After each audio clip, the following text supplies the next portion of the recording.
Morning friends, मैं doctor VK Mishra from gastro hospital Swaroopnagar Kanpur. Covid 19 का pandemic कैसे खत्म होगा, यह बहुत ही इंपॉर्टेंट क्वेश्चन है, ये बर्निंग क्वेश्चन है एंड ये बहुत इंपॉर्टेंट वीडियो है। मैं आपसे रिक्वेस्ट करूंगा कि इसको एंड तक देखें एंड पूरा देखें। It's very informative also. Now अगर आप ध्यान से देखें कि कोई भी जो पेंडेमिक है वो खत्म कैसे होता है, सिर्फ दो ही तरीके हैं। या तो कोई इफेक्टिव वैक्सीन हो कि वैक्सीन लगाया एंड वायरस खत्म, अब कोई प्रॉब्लम नहीं है, या कोई एंटीवायरल ड्रग आ जाए कि ये गोली है, अब वायरस का इंफेक्शन होता भी, आपने गोली खा ली, काम खत्म। सिर्फ ये दो ही तरीके हैं जिससे कोई भी पेंडेमिक या एंडेमिक खत्म हो सकता है। नाउ अगर आप ध्यान से देखें, जो पुराने एंडेमिक या एपिडेमिक्स थे, जो एचआईवी है वो कैसे डिफीट हुआ। एचआईवी डिफीट हुआ क्योंकि आपके पास में एंटीवायरल ड्रग्स आई, जिसके चलते आपने एचआईवी को रीजनेबली कंट्रोल कर दिया एंड इसका एंडेमिक या एपिडेमिक धीरे धीरे कंट्रोल में आ गया। ये for that matter small pox है कि आपने ऐसा वैक्सीन डेवलप किया कि आपने over a period of time small pox से बिल्कुल छुटकारा पा लिया। नाउ अगर हम 1918 में जो फ्लू पेंडेमिक हुआ था उसको ध्यान से देखें, जब वो खत्म हुआ तो न तो वैक्सीन था न कोई एंटीवायरल ड्रग थी, फिर भी वो खत्म हुआ। तो क्वेश्चन है कि 1918 का जो वो है वो तो खत्म हुआ, ये जो कोविड 19 का पेंडेमिक है जिसमें हम फंसे हुए हैं, ये खत्म कैसे होगा? क्या ये बात है? ये तो क्वेश्चन नंबर 1 है। सेकंड क्वेश्चन है कि क्या जो एफ्लुएंट या डेवलप्ड कंट्रीज हैं लाइक अमेरिका एंड यूरोप, क्या यहां पहले खत्म हो जाएगा और जो डेवलपिंग कंट्रीज हैं लाइक इंडिया, हम लोग अभी इसको भुगतते रहेंगे? या हमें कब ऐसा पता लगेगा कि वो एक समय आ गया कि अब जो वायरस है इसका खतरा खत्म हो गया? ये 3 क्वेश्चंस हैं जिनका आंसर हमें चाहिए।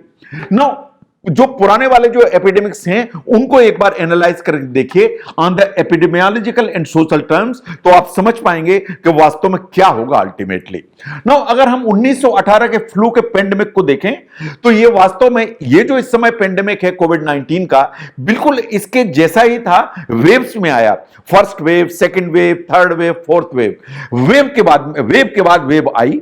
हर वेव के बाद लोगों ने ऐसा सोचा कि अब ये खत्म हो गया बिफोर कि नेक्स्ट वेव आई, और फिर वेव आई एंड उसने उतनी ही तबाही मचाई। टोटल 4 वेव्स आई 1918 से 1920 के बीच में। And you will not believe कि जो सेकंड वेव है उसमें मेजॉरिटी डेथ्स हुई। जो सेकंड वेव है मेजॉरिटी डेथ्स हुई। इंडिया में भी अगर आप ध्यान से देखें, जो सेकंड वेव थी of the Covid 19, majority deaths हुई। नाउ फ्लू का जो पेंडेमिक है 1918 का, वो खत्म तो हुआ, न तो कोई वैक्सीन था, न कोई एंटीवायरल ड्रग्स थी एंड वास्तव में न कोई अवेलेबल ट्रीटमेंट था, इवन बुखार की दवाइयां नहीं थी, फिर भी पेंडेमिक खत्म तो हुआ। सिर्फ लोगों ने किया यही कि पब्लिक मेजर्स अडॉप्ट किए, मास्क लगाए जैसा आपको दिखाई दे रहा है, एंड उन्होंने डिस्करेज किया कि जो पब्लिक गैदरिंग्स हैं वो नहीं होनी चाहिए। नो, तो क्वेश्चन इसके फिर ये पेंडेमिक खत्म कैसे हुआ? जो हाइपोथेसिस है कि ये जो फ्लू का जो वायरस है over a period of time धीरे धीरे माइल्ड हो गया, और धीरे धीरे माइल्ड हो गया तो इसने सीवियर डिजीज करना बंद कर दी and pandemic over a period of time खत्म हो गया। या ये जो वायरस था इतनी पॉपुलेशन को इन्वॉल्व कर दिया, इतनी ज्यादा पॉपुलेशन को इन्वॉल्व कर दिया कि अब लोग बचे ही नहीं जिनमें के वायरस जो ना इन्फेक्ट कर सके, तो ऑटोमेटिकली पेंडेमिक खत्म हो गया, बिकॉज मेजॉरिटी ऑफ द जो पॉपुलेशन है वास्तव में खत्म हो गई। नाउ इसका मतलब यह है कि इसेंशियली जो वायरस है वो या तो माइल्ड हो जाए या वास्तव में पॉपुलेशन को एट लार्ज जो इन्वॉल्व कर ले। अल्टीमेटली एक स्थिति ऐसी आएगी कि जो वायरस है will rain out of the people, तो उसको पेंडेमिक को खत्म होना ही पड़ेगा। इसका मतलब यह है कि अगर पेंडेमिक को ध्यान से देखें हम 1918 के, तो मैसिव डेथ टोल लगभग 50 करोड़ लोगों को जो है ना फ्लू हुआ और 5 करोड़ डेथ्स हुई। 5 करोड़ लोगों की जान चली गई।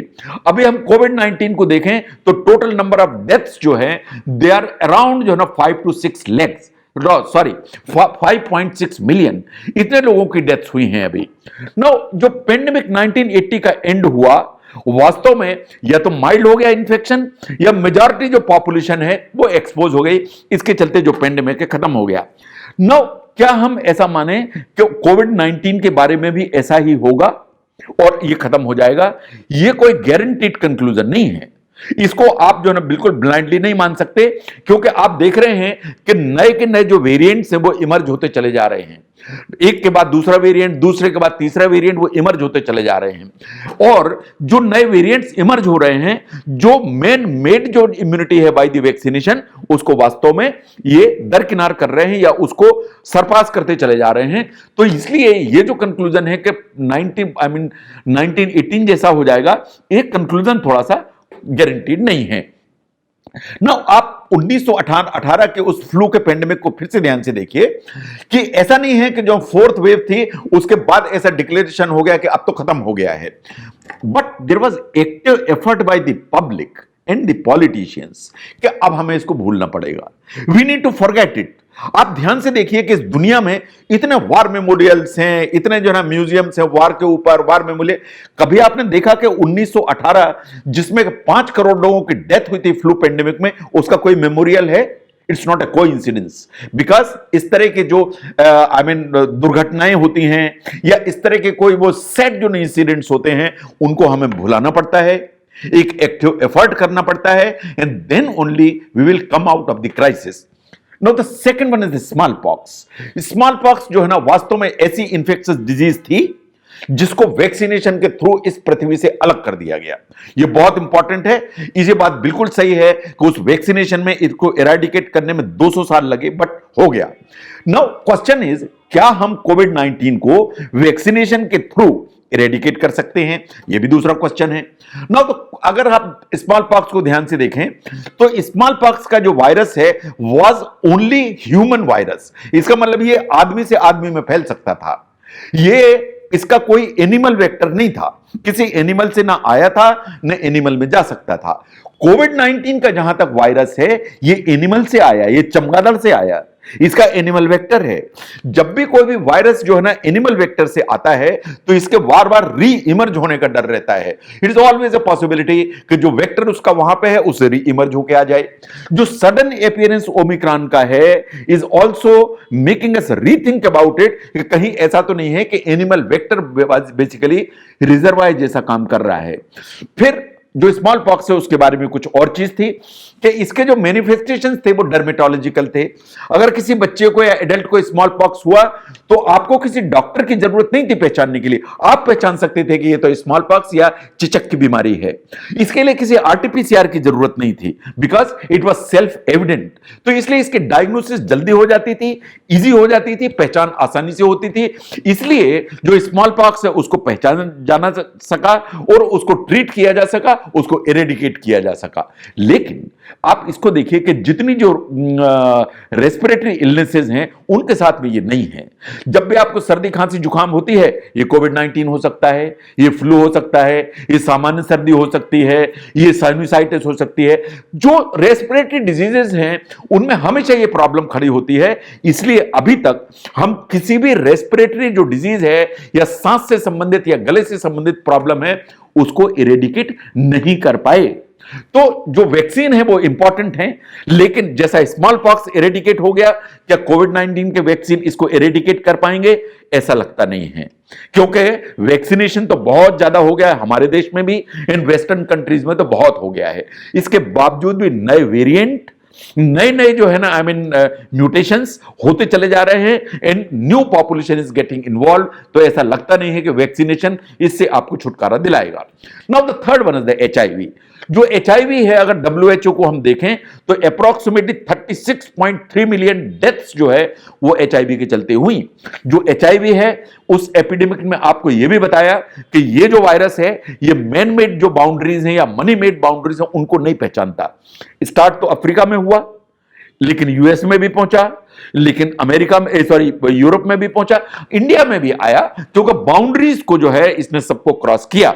लेकिन यह बात सही है कि यह हमको समझने की जरूरत है कि वायरस दुनिया में कहीं भी हो, that's a threat to the mankind, not a particular country. जो वाइड स्प्रेड जो मेडिसिन यूज हुई for the use of HIV, उसके चलते एचआईवी पे एक एडिक्वेट कंट्रोल आया, और जो एडिक्वेट कंट्रोल आया इससे पॉसिबिलिटी हुई कि वास्तव में इसका जो ट्रांसमिशन उसको रोका जा सकता है। नाउ क्वेश्चन इज कि क्या हमारे पास ऐसी कोई मेडिसिन है एंटीवायरल जो कोविड के लिए ट्रीट की जा सके? अभी रिसेंटली एक प्रोटीएज इनहिबिटर फाइजर ने डेवलप की है, but it's the beginning of the developing of the medicine. तो ऐसा लगता नहीं है कि आज की तारीख में ऐसी कोई मेडिसिन है जो इससे हमको छुटकारा दिलाएगी। Now the next question is, क्या एफ्लुएंट जो कंट्रीज हैं या डेवलप्ड कंट्रीज हैं उनमें पेंडेमिक खत्म हो जाएगा और इंडिया जैसी कंट्री अभी पेंडेमिक में जो है झूलते रहेंगे? ऐसा है नहीं। अगर आप ध्यान से देखें, mRNA is suppose to be the most जो है एफिशिएंट वैक्सीन टेक्नोलॉजी जो यूएस ने अडॉप्ट की। जो वैक्सीनेशन है इतनी सारी पॉपुलेशन को हो गया, लेकिन उसके बावजूद भी वेव्स पर कंट्रोल करना मुश्किल हो जा रहा है।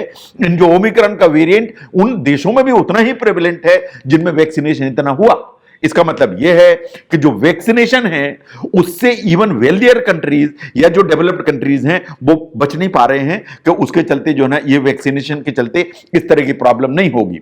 और जहां तक ओमिक्रॉन का सवाल है, उसने इस चीज को प्रूव कर दिया कि आप अपने देश का पूरा वैक्सीनेशन करा लीजिए, इसके बावजूद भी आप अगर समझते हैं कि आप इंसुलेट हो गए हैं और अब आपके कोई प्रॉब्लम नहीं है, यह बिल्कुल गलत है और यह बिल्कुल गलत धारणा है। यह ओमिक्रॉन वेरिएंट ने अच्छी तरह से प्रूव कर दिया। जिनने वैक्सीनेशन ठीक कराया वो कंट्रीज भी पूरे के पूरे चपेट में आए। Now the question is there is not a straightforward answer जिससे यह कहा जा सके कि यह तरीका है जिससे पेंडेमिक खत्म होगा। ऐसा कोई पीस एग्रीमेंट वायरस के साथ नहीं हो सकता है जैसा वॉर के लिए पीस एग्रीमेंट होता है कि अब पीस खत्म, वॉर खत्म हो गया क्योंकि पीस एग्रीमेंट हो गया। ऐसा नहीं है। पेंडेमिक का जो एंड गेम है is not just a matter of जो एपिडेमियोलॉजी या वैक्सीन टेक्नोलॉजी कि एपिडेमियोलॉजी से जाएगा, वैक्सीन से जाएगा, साइंस से जाएगा। यह वास्तव में ह्यूमन बिहेवियर एंड पॉलिटिक्स की बात है। One of the most likely जो सीन है जो हम कोविड-19 के बारे में समझते हैं वो दो ही तरह के हैं। नंबर वन, ये जो फ्लू 1918 का जो पेंडेमिक है वो उसके जैसा व्यवहार करेगा over a period of time. जो फ्लू कोविड-19 का जो वायरस है वो धीरे धीरे माइल्ड हो जाएगा and it become a seasonal disease, और माइल्ड हो जाएगी और सीजनल डिजीज हो जाएगी एंड एक पर्टिकुलर सीजन में उभर के सामने आएगी, फिर जो ना बैकग्राउंड में चली जाएगी। जो पेंडेमिक है वास्तव में seems to be driven by the governments. People just want freedom. अब हमें इससे छुटकारा चाहिए। जहां तक मॉर्टेलिटी का सवाल है, अगर साइंटिफिक डेटा को हम देखें तो साइंस ऐसा मानती है कि अगर मॉर्टेलिटी जो रेट है 0.1% से नीचे आती है तो जो पेंडेमिक है उसको खत्म माना जाता है। 0.1% से नीचे अगर मॉर्टेलिटी है इसका मतलब है कि पेंडेमिक इज ओवर। लेकिन यह बात बिल्कुल सही है कि आई डू नॉट एक्सपेक्ट कि दुनिया की कोई भी गवर्नमेंट ये अनाउंस करेगी दैट पेंडेमिक खत्म हो गया। शायद slow withdrawal of the restrictions allowing the normal जो है ना life to come into the terms. और हमें ये चीज देखनी पड़ेगी कि जो कोरोना वायरस है वो over a period of time mild होके उस फेज में चला जाएगा जहां ये एक एंडेमिक या उस तरह का रहेगा कि जो सीजनल एक ऊपर की तरफ आता है इन फिर बैकग्राउंड में चला जाता है। आप ऐसा सोचें कि ऐसी कोई चीज आएगी कि आप सेलिब्रेट कर पाएं कि नहीं अब दुनिया से कोविड-19 खत्म हो गया और हम उसको जो है सेलिब्रेट करें सेरेमोनियसली, ऐसा लगता नहीं है। तो जहां तक कोविड-19 का सवाल है, ऐसा असेसमेंट है कि पॉसिबली ये जो 1980 में जो आया था, 1918 में जो फ्लू पेंडेमिक वो जैसा व्यवहार किया था, शायद कोविड-19 भी उसी तरह का व्यवहार करेगा। जो वायरस है वो माइल्ड हो जाएगा और ये वो सीजनल हो जाएगा, बीच बीच में आएगा and we possibly have to learn to live with the virus. But vaccination stage देख की उसको जरूर जो है ना लगवाएं। अगर आप समझते हैं कि कोविड-19 के इस एंगल को समझने में यह वीडियो हेल्प करता है, जरूर शेयर करें। मैं doctor VK Mishra from gastro liver hospital, Swaroopnagar, Kanpur. Thank you very much.